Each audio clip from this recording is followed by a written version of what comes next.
15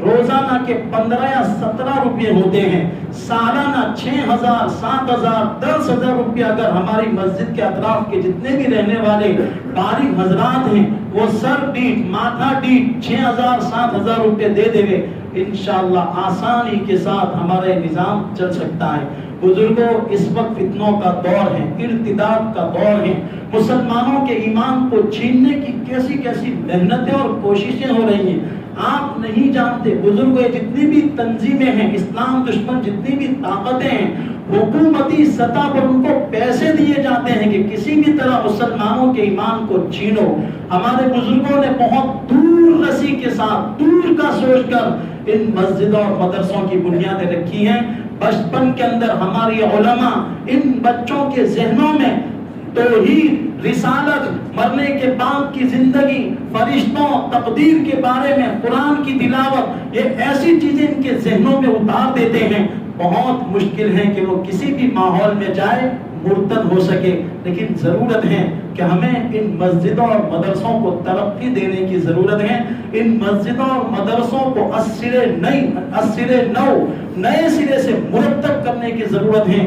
اچھے سے اچھے اساتذہ، اچھے سے اچھے ائمہ، اچھے سے اچھے مؤذنین اور بہترین انداز سے مل جل کر ہمیں ایک نیا طریقہ منظم کرنے کی ضرورت ہے، جو طریقہ مسلک دیوبند سے ملا ہوا ہو، جنہوں نے ان مدرسوں اور مسجدوں کا جال بچھایا ہے اور جنہوں نے قیامت تک کا سوچ کر اس نظام اور سسٹم کو چلایا ہے۔ بزرگوں، یہ صرف علماء کی ذمہ داری نہیں ہے، یہ ٹرسٹوں اور متولیوں کی ذمہ داری نہیں ہے، ہر ایمان والے کی ذمہ داری ہے۔ ہر کلمہ طیبہ لا الہ الا اللہ محمد رسول اللہ صلی اللہ علیہ وسلم پر رائے کے دانے کے برابر بھی اگر کسی کو ایمان اور یقین کا درجہ حاصل ہے، ان سب کی یہ ذمہ داری ہے۔ اللہ نہ کرے مسجدوں اور مدرسوں اور علماء کے ساتھ ہمارا یہی رویہ رہا، اللہ حفاظت فرمائے۔ باہر کی جو فضا ہے، باہر کا جو ماحول ہے، ارتداد کی جو لہریں ہیں، وہ بہت خطرناک ہیں۔ اس لیے ضرورت ہے کہ ابھی سے ہم بیدار ہو جائیں، سنبھل جائیں۔ اس لیے میں تمام ساتھیوں سے گزارش کروں گا، میں چند نوجوانوں سے گزارش کروں گا، اپنی مسجد اور اپنا مدرسہ سمجھتے ہوئے وہ رومال گھما لے اور جس سے جتنا بھی ہو سکے للہ رقم سے ضرور تعاون فرمائے۔ جلدی چند نوجوان کھڑے ہو جائے، اوپر بھی اگر کوئی بیٹھے ہوئے ہیں تو اوپر بھی رومال گھما لیا جائے۔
دیکھیے، قرآن شریف کے ختم کے موقع پر خوشی یہ ہونی ہی چاہیے، یہ ثابت بھی ہے، لیکن خوشی کے منانے میں مسجد کی بے حرمتی، اسی طرح کسی اور کی بے حرمتی نہیں ہونی چاہیے۔ الحمدللہ ہمارے چند نوجوانوں نے قرآن کے ختم کے موقع کی خوشی کو غنیمت سمجھتے ہوئے کچھ پینے کا انتظام کیا ہے۔ ان کی طرف سے درخواست ہے کہ وطر کے بعد صفوہی کے اندر بیٹھے رہے، جس طرح گزشتہ سال ہوا تھا۔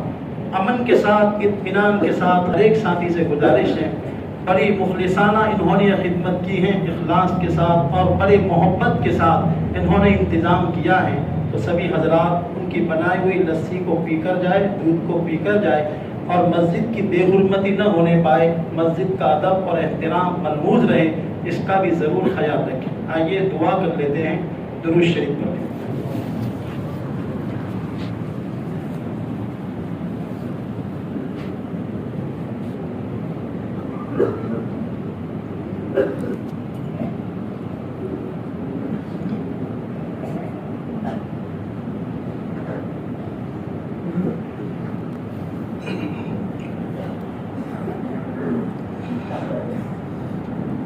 بسم الله الرحمن الرحيم الحمد لله رب العالمين والعاقبة للمتقين والصلاة والسلام على سيدنا محمد وعلى آله وأصحابه أجمعين اللهم صل على محمد وعلى آل محمد كما صليت على إبراهيم وعلى آل إبراهيم إنك حميد مجيد ظلمنا أنفسنا وإن لم تغفر لنا وترحمنا لنكونن من الخاسرين لا إله إلا أنت سبحانك إنا كنا من الظالمين نستغفر الله الذي لا إله إلا هو الحي القيوم ونتوب إليه نستغفر الله من كل ذنب ونتوب إليه لا حول ولا قوة إلا بالله العلي العظيم لا إله إلا الله نستغفر الله نسألك الجنة ونعوذ بك من النار يا واسع المغفرة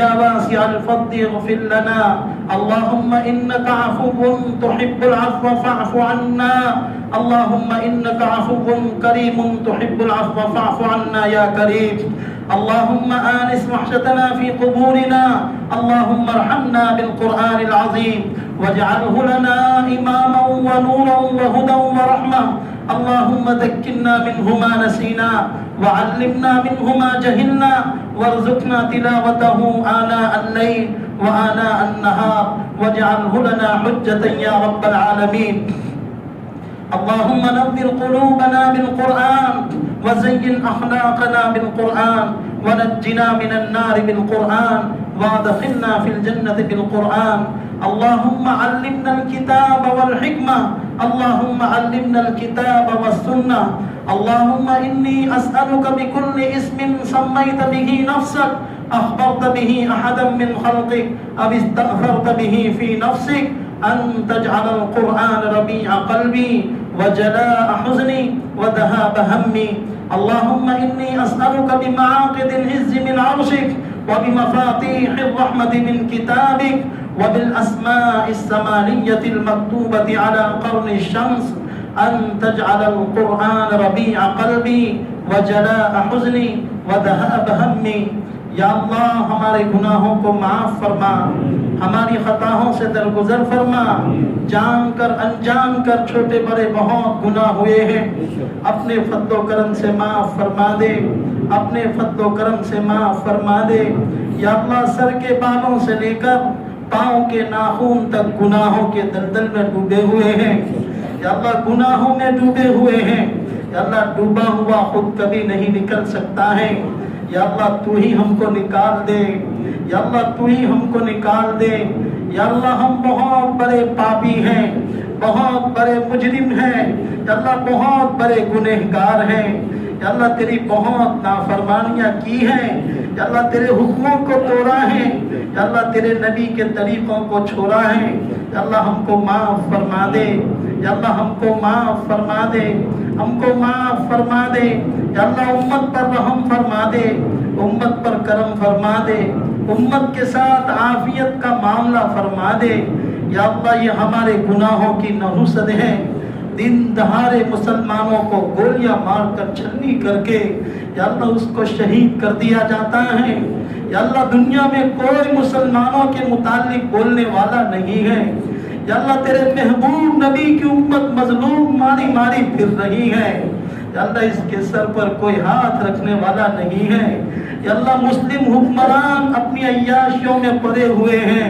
یا اللہ یہاں کے لیڈر ڈرے ہوئے ہیں یا اللہ سہمے ہوئے ہیں یا اللہ آپس کا اختلاف اور انتشار اتنا بڑا ہوا ہے یا اللہ کوئی کسی کے متعلق متحد ہونے کو تیار نہیں ہے یقیناً یہ تیرا عذاب ہے